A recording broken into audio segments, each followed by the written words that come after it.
If there is a horror genre that I love, it is cosmic horror. Having to face the reality that there is more out there than just us, and that we don't know what is out there, has always been an intriguing idea to me. I have seen this genre take many forms, but today, I'm going to talk to you about a game that takes cosmic horror, mixes it with psychological and cultic horror to create something unique and captivating. Hi everyone, my name is Jeremy, and this is my non-spoiler review for the Chant for PS5. This game was developed by Brass Token and published by Prime Matter and Plaion. The game is available for PS5, the Xbox family of systems, and PC. The Chant tells a cosmic, cultic, psychological story. The game follows the story of Jess Briars, who decides to accept her friend Kim's invitation to a spiritual retreat.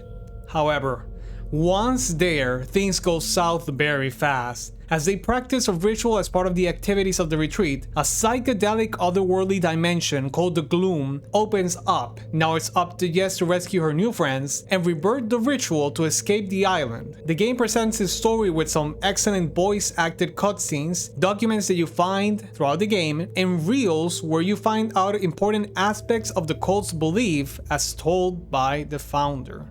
So let's talk about the music. This game features electric rock music that gives it a very particular atmosphere and that goes well with the psychedelic inspired colors and visuals that can be seen throughout the game. The music and sound design is dynamic. Different tracks play at different moments to accentuate key moments in the game. Most of the time it's subtle but can be heard and helps create a very cool atmosphere that accentuates the otherworldly that surrounds you throughout the entire game. In terms of the visuals, the game looks really good, specifically the environments. A lot of detail and lush greenery, particle effects. The island setting is very interesting with distinct areas in different parts of the island that you will explore at different points of the game. The lighting is very good. There is an outstanding use of vibrant colors to convey the cosmic horror, the spiritual, and the unknown. Character models look good, even though at times their faces look like they lack detail in what regards to textures for some reason, but it's only in certain scenes. Despite that, they still convey emotion with their facial expressions and get the job done. In contrast with other games, throughout the entire game, you're gonna see the main character react to everything that's happening in a way that doesn't feel exaggerated but doesn't feel stiff or absent like in other horror games. Many camera shots in the cutscenes are very cinematic, using the blur effect and the lighting to create scenes that look like they were taken out of a movie. Mind them. That's it. It's the mine. Sonny! Thank God I found you. We need to reverse the ritual we started. What do you mean, reverse it? That ritual was proof that these prisms can manifest something new and powerful.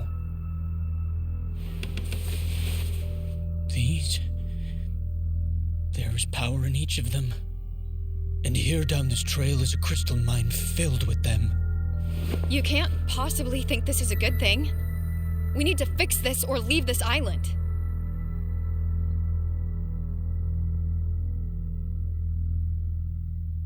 I'm not leaving here.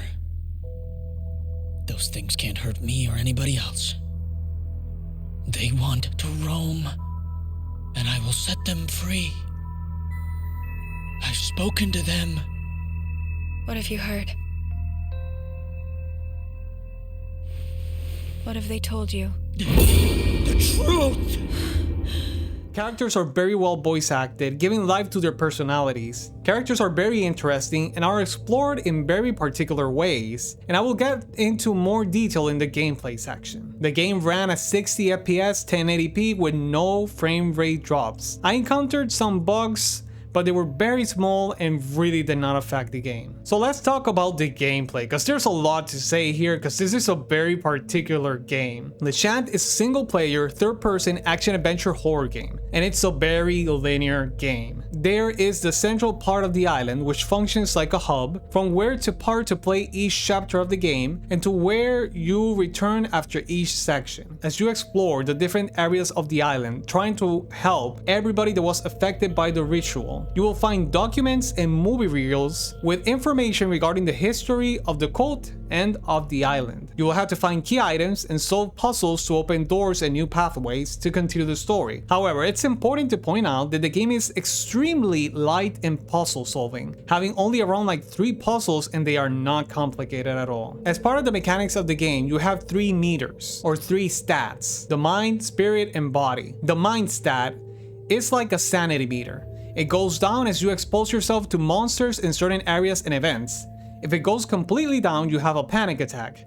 During a panic attack, you cannot fight, you have to run away from danger so that she gets out of the panic attack. If during a panic attack, a monster manages to catch you, it's game over. The body stat is your health, and if it goes down to 0, you die. The spirit stat is used for spiritual abilities that you unlock as you progress through the game, and that can help you during fights. Additionally, the spirit meter can be used with the meditation mechanic to recuperate the mind meter. As you explore the island, you will find areas that have a mist of a certain color and almost like glass walls that you need to go through. These areas have colors that match the crystals of each character. As you explore these areas, your mind meter depletes gradually, and you hear the conflicts and thoughts of the corresponding character, which is one of the very cool things about this game, because it's in these areas where you get the chance to explore the thoughts and the personality of the different characters. It mainly focuses on their traumas and conflicts, but it's something that is very, very cool. Fighting in this game is central to the entire experience. It's only melee based with some close range projectiles. Every single thing that you use to fight, you have to craft it with resources you find scattered throughout the island. You fight using branches that you create,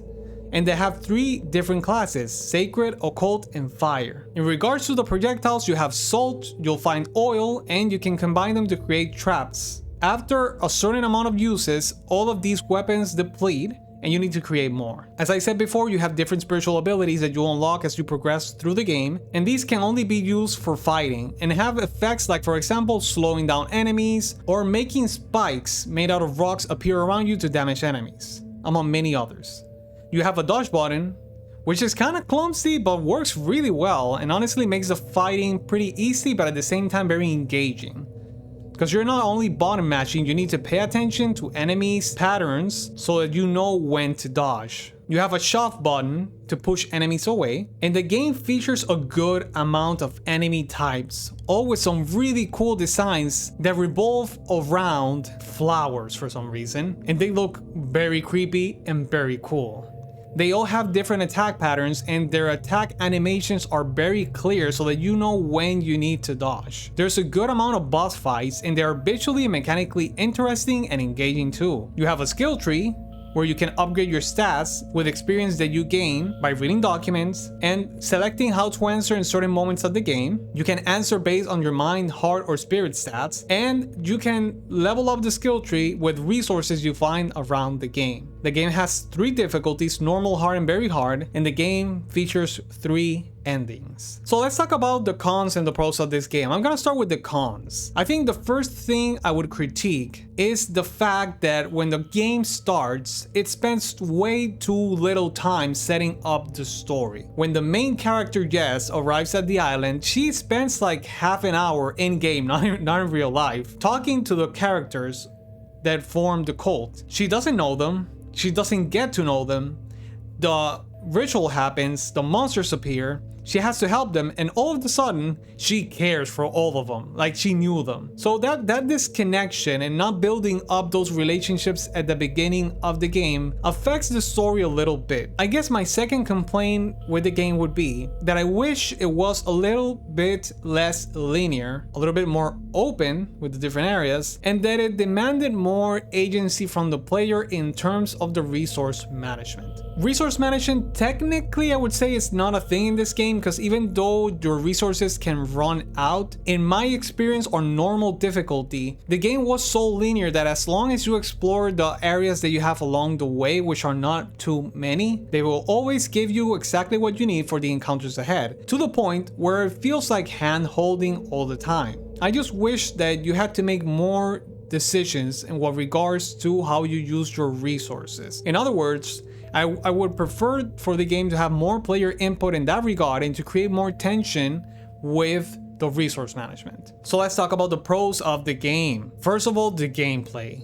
I found the game to be very creative in this regard. From the weapons to the 3 stats, spirit, mind, and body, to acquiring experience by reading documents, which is something that you do in every horror game, and they actually managed to integrate it to the gameplay mechanics. Everything feels very fresh and creative and well integrated for the most part. Fighting enemies is fun, and the fact that you have a dodge button and that you need to get up close to fight the enemies makes it really engaging and requires a lot of input from the player in what regards to the fighting. The second thing that I really liked about this game was the story, visuals, and music.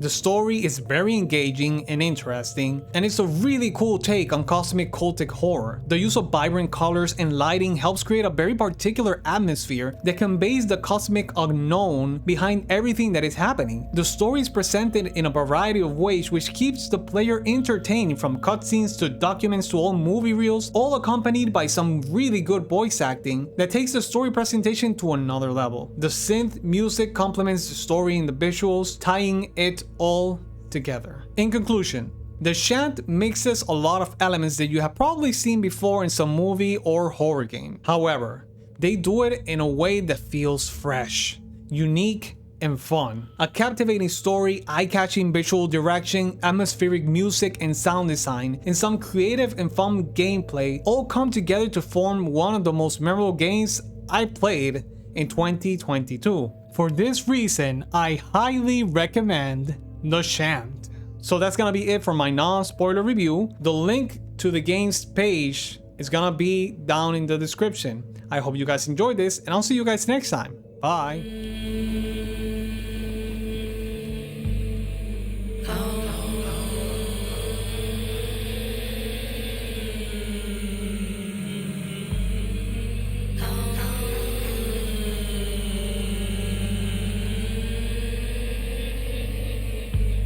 Cloud glows violently with all your negative energy. Prepare to destroy it with a collective chant.